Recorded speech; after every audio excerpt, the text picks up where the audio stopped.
I don't know about you, but my kids love to request projects from me. And over the years, I've made quite a few things for them, such as jewelry holders, makeup organizers, bookshelves, and I've even helped them refinish furniture. So it didn't come as a surprise when my youngest daughter had yet another project she wanted me to complete. I'm making a decorative shelf for my daughter. She wants somewhere that she can put her perfume collection, so it doesn't need to hold a lot of weight. And what I've decided to do is to make it out of 3/4 inch sheet plywood because she also wants it painted white. So I figured no point in wasting my good hardwood if it's just gonna get painted anyway.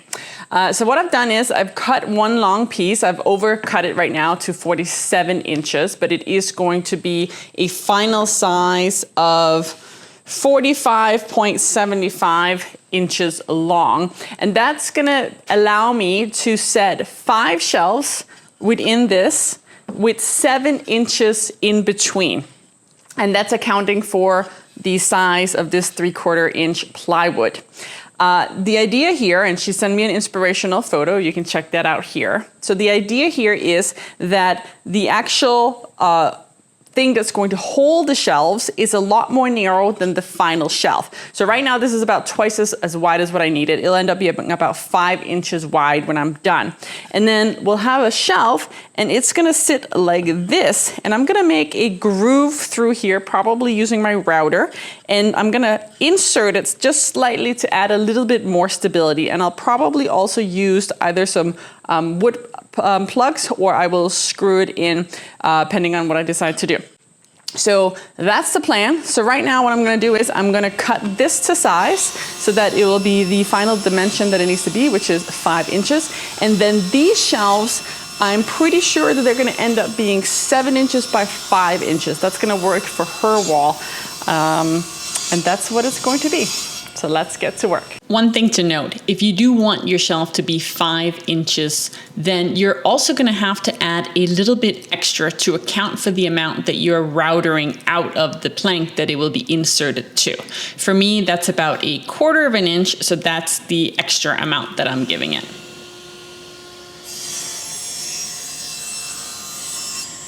So now I have my board in the right dimension, which is 5 inches wide, and I have my 5 shelves that are gonna go in something like this. And the idea is that there will be space on both the bottom and on the top, just for aesthetic purposes. So even though we haven't cut this one to the right size yet, we're still gonna do that, but we're not gonna do it yet. I'm gonna start by marking the middle and work my way out. This is 3/4 of an inch. So before we start measuring out the distance that these are going to be sitting, we want to make sure that we take that into account. So I'm also going to be marking the 3/4 of an inch that I'm going to be taking out of this. So the first thing I'm going to do is probably make a jig. Let's do that.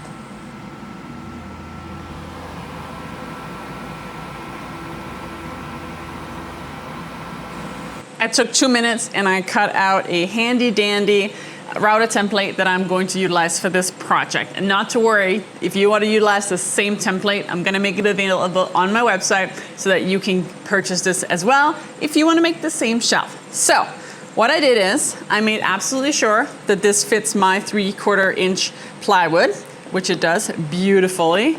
Perfect. It ended up being 17.5 millimeters, which is actually slightly less than 3/4 of an inch plywood. So that's the thing, even though they call it 3/4 of an inch, doesn't mean that it is. So just be aware of that. That's what this template is. That's what it's based on. If you need a different measurement, let me know. I'm always happy to customize acrylic templates for my friends, which is you. So now that I have this nice clear template, all I have to do is keep it straight, and I can do that by just using a square, and then I will just line it up right here in the middle. Perfect. And I will mark it right here. Great. So this is my first area that I need to router out. And then I have already determined that I want my next one to be 7 inches distance from my first one. So now all I have to do is measure that. So I'll measure 7 inches right here, which will be the far side of this. So that's important. And I'm gonna line it up. This time I'm gonna have it on the far side. Again, keep it up to my square just to make sure. And then I will mark it again. There we go. And that's my next one. And I'll double check. This should be 7. That is accurate. And so on. And we'll continue the whole way.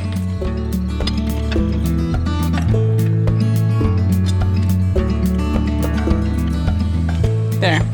And these are just the offcuts, the ones that I marked at the end. That's just to trim it to that final size so that we have the proper spacing between everything here. In order to attach the router template, you're gonna wanna use some good quality double-sided tape. If you don't know which one to buy, I have a great one that I'll link to you on Amazon. It is inexpensive, it comes in giant rolls, and it works great.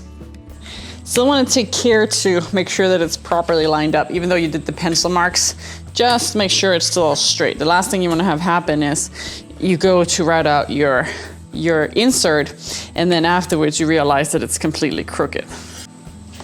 And then now I'm just going to set my gauge here. I want it to be on the template. There we go. Which is why it's really nice. Here, let me zoom in a bit. I made it a little bit bigger, the router template, on purpose here, because that way it's easier to set my bit here, because now I can do it from the outside, where if I only made the router template in here, then I wouldn't be able to set it as accurately. So this just makes it a little easier. Now I'm ready to router this first one out.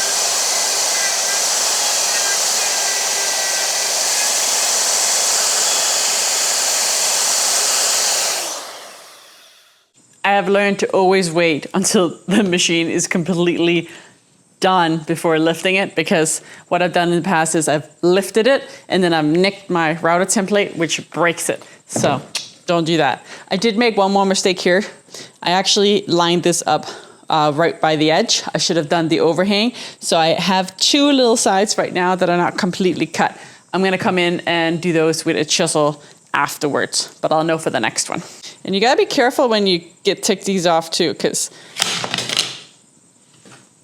because router templates can break, and they will.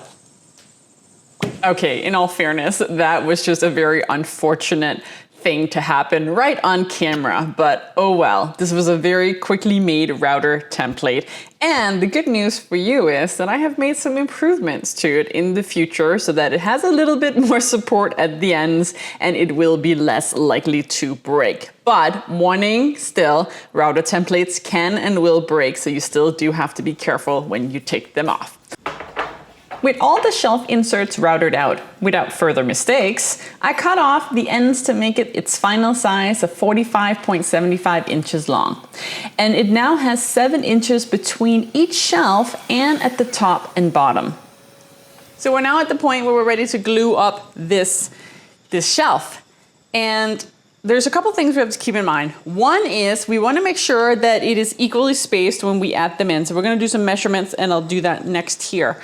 And I'll show you how. But the second thing we want to make sure of is I've cut out all these grooves using the router, but I do have a hair of wiggle room, which means that it could potentially glue and dry like this. Once I've glued it, it could dry like this or like that. And I want to make sure that that does not happen. So what I'm going to do is I'm going to glue them all, and while the glue is still wet, I'm gonna add a piece of straight wood like this. And that's gonna ensure that once all of these are touching, that they are all facing the right way. So that's my little trick for that. The first thing I'm gonna do now is I'm just gonna mark the distance with a little pencil mark here on both sides. And that way when I add them in, I'm gonna be sure that they are equally spaced. So let's do that. Each of these shelves are going to have a 1-inch overhang on each side. And I found that the easiest way to align them is just to mark the 1 inch on both sides of the shelf before you start the glue up. While I'm doing the glue up, I want to take a quick moment to say thank you so much for your support. Your likes and subscription to my channel means the world to me. And if you like do-it-yourself woodworking projects and easy to build tutorials, well, then I got you covered. And you can browse my website for tons of fun and simple projects. So go check them out. After this video is done, of course. I waited until the next day before adding a couple of extra screws for support. To be honest, this is overkill and absolutely not needed for the little weight these shelves are going to hold. But in the event that someone decides to use the shelf as a monkey bar course instead of a display shelf, then at least I will sleep well knowing that it's going to hold on for just a few more seconds before failing. So now that the shelf has been painted multiple times, and that is by no means a necessary step. You can leave it raw, you can stain it. There's so many other ways that you can finish it than painting in.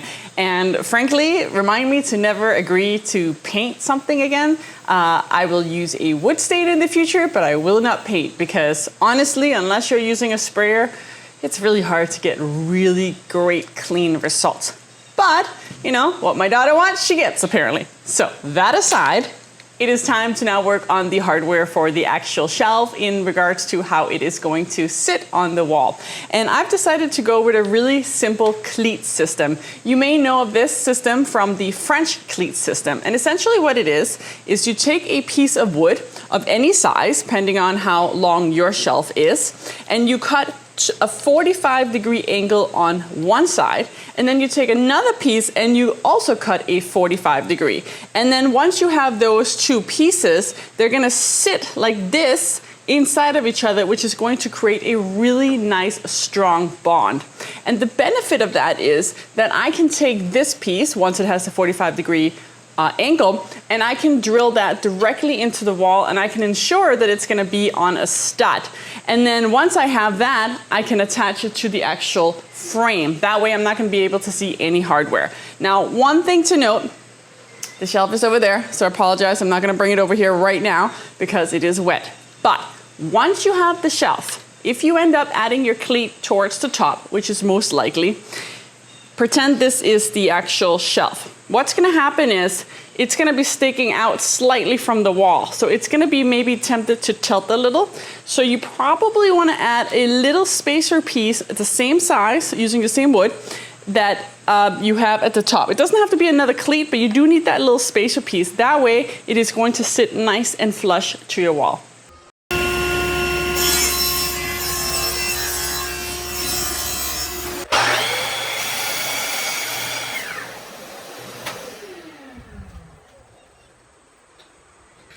With the 45-degree cleat made, I found a stud in my daughter's wall that I added the one side to. You want the wall side sticking upwards and the pointy 45-degree angle outwards. The other side went on the back side of this shelf unit itself. I like to align it like this before attaching it fully to the shelf itself.